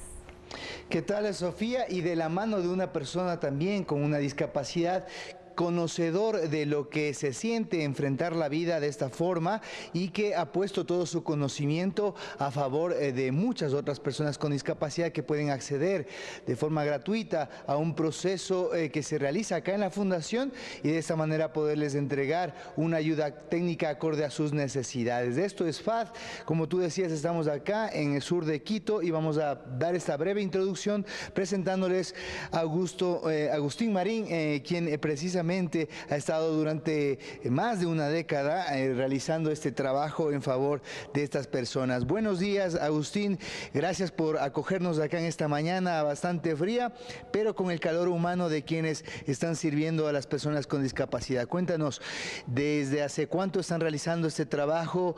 ¿Qué se te vino a la cabeza que dio a luz a esta idea maravillosa? Buenos días y de antemano un abrazo pues fraterno a todos quienes hacen posible este encuentro y esta venida a FAD. Nosotros iniciamos FAD hace 17 años como centro de atención al discapacitado y hace 5 años nos constituimos en fundación por un convenio que adquirimos con el municipio que nos ha otorgado este bien inmueble en convenio pues de uso para que sigamos desarrollando el proyecto de fabricación de aparatos para personas con discapacidad personalizados. ¿Qué es lo que hace diferente FAD a diferencia de otros constructores de ayudas técnicas? Bueno, nosotros fabricamos un aparato de acuerdo a la necesidad explícita de cada usuario, es decir, tomando en cuenta su discapacidad, su nivel de lesión, estatura, si es flaquito o gordito, qué controla en su cuerpo, etcétera, etcétera. Así es, no es hacer por hacer. Muy bien, más adelante vamos a estar platicando a profundidad con Agustín, con sus ayudantes, para que ustedes conozcan el trabajo extraordinario que se está realizando acá en FAD en favor de las personas con discapacidad. Además, conocer cómo él llegó a capacitarse para poder construir estas ayudas técnicas de fundamental importancia para mejorar la calidad de vida de estas personas tan especiales como lo son las personas con discapacidad, luchadores de verdad. Con esto nos vemos dentro de pocos minutos en Más Cerca. Mientras tanto, Sofía Montoya, continúas con más información en Telediario Primera Emisión. Así es, mi querido César, y bueno, también con buenas noticias porque la delegación ecuatoriana para Olimpiadas Especiales en Abu Dhabi cosecha ya 17 medallas, 2 de ellas son de oro. David Arellano y Miguel Párraga obtuvieron el oro, así es que felicitaciones a estos campeones, a estos representantes de Ecuador, como siempre nos dejan pues muy en alto el nombre de nuestro país. Y hablando también de personas con discapacidad, queremos contarles que la Fundación Retos y la Escuela Cocinar en Cuenca desarrollan un taller de cocina dirigido a personas con discapacidad. El objetivo es que en un futuro cercano puedan ser parte de la inclusión laboral.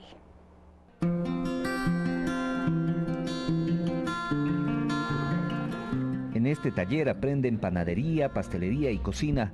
El objetivo es buscar espacios que permitan la inclusión laboral de personas con discapacidad.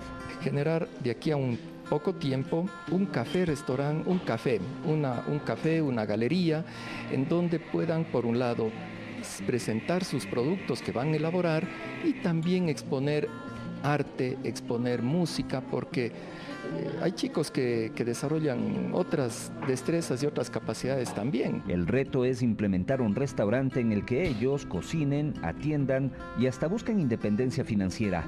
Para eso se prepara Tatiana. De pincachos hice yo sola. Y también aprendí a hacer de 3 leches y de chocolate, pan de yuca y pizza. Adrián Cárdenas es también parte de este proyecto de emprendimiento. Cada receta que prepara lo hace con mucho empeño. Nos cuenta que el guacamole es lo mejor que sabe hacer. Bien, mi mamá está contenta que estoy aquí y si Dios quiera puedo seguir en chef y eso. La atención al cliente le llama mucho la atención a Patricio. Él aprende sobre este negocio. Poner las mesas, las servilletas también, poner los platos, tenedores y todo eso. ¿Es difícil? No tanto. Sueños que no son inalcanzables, pero se necesita el apoyo de la empresa privada y el compromiso del sector público. Estamos reuniéndonos con varias fundaciones para formar un grupo, que este grupo sea el grupo que permita continuar con el proyecto. Se me encantó, es de mis sueños y voy a cumplir. Son verdaderos luchadores que ven en cada espacio una oportunidad de superación. César Tacuri Vintimilla, Telediario.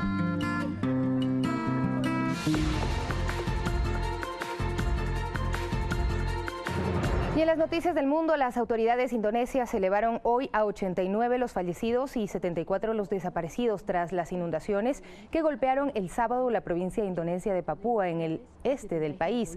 Desde la Agencia de Mitigación de Desastres en Papúa se explicó que además hay 79 heridos, 38 graves y 41 leves, y más de 4.700 desplazados en el distrito Sentani, donde las fuertes precipitaciones duraron 7 horas. Las labores de búsqueda y rescate continuarán al menos hasta el 30 de marzo y se cree que el número de víctimas mortales se incrementará.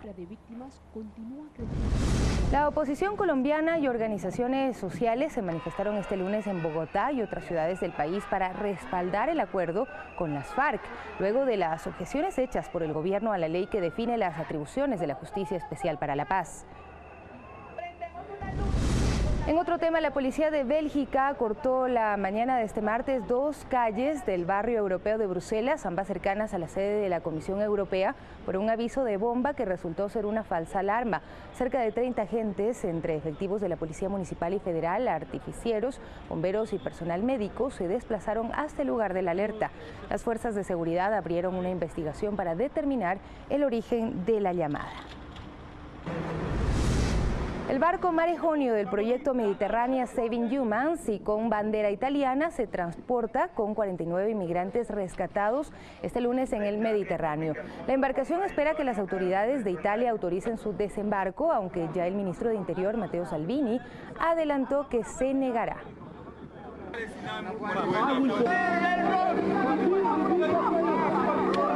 7 de la mañana con 54 minutos, así el mundo. Volvemos a nuestro país para contarles que pacientes con cáncer afirman que se sienten afectados al no recibir la medicina necesaria para su tratamiento. Pidieron que se actualice el cuadro básico de fármacos.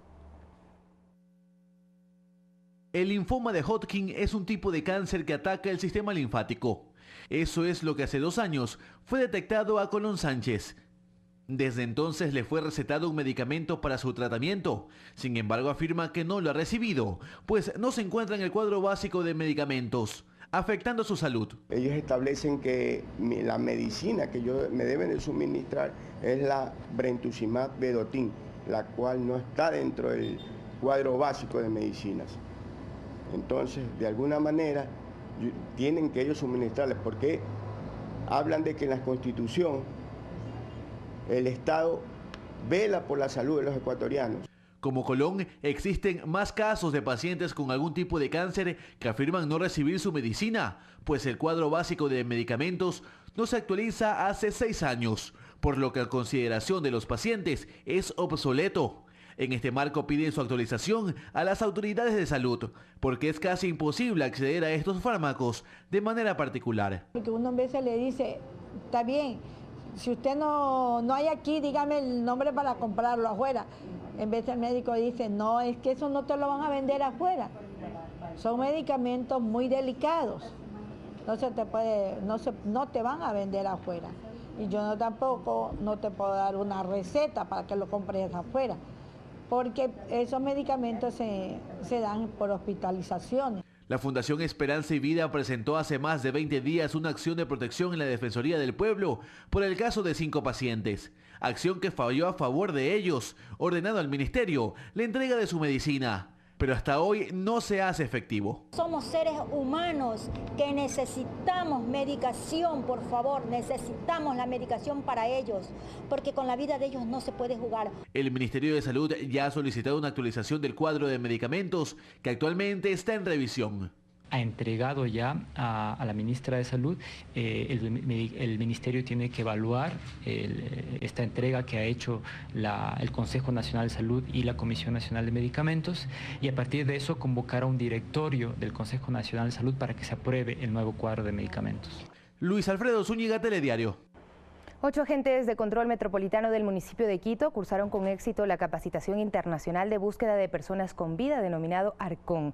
La perrita Zafiro logró por segunda ocasión la certificación en este tipo de metodología de rescate que se ejecuta en 8 países en situaciones de terremotos, deslizamientos, explosiones y colapso de estructuras.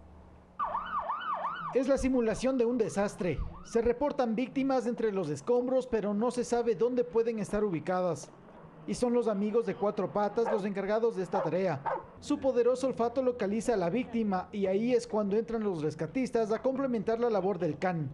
Es el método de búsqueda, detección y salvamento de personas vivas sepultadas en terremotos, deslizamientos, explosiones y colapso de estructuras conocido como Arcón, que se aplica en 8 países.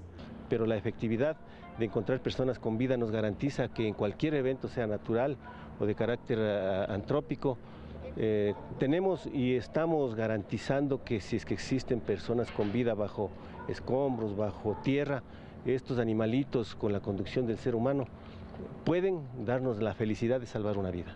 Zafiro, una pastora alemán de 4 años, se certificó por segunda ocasión en este método de intervención.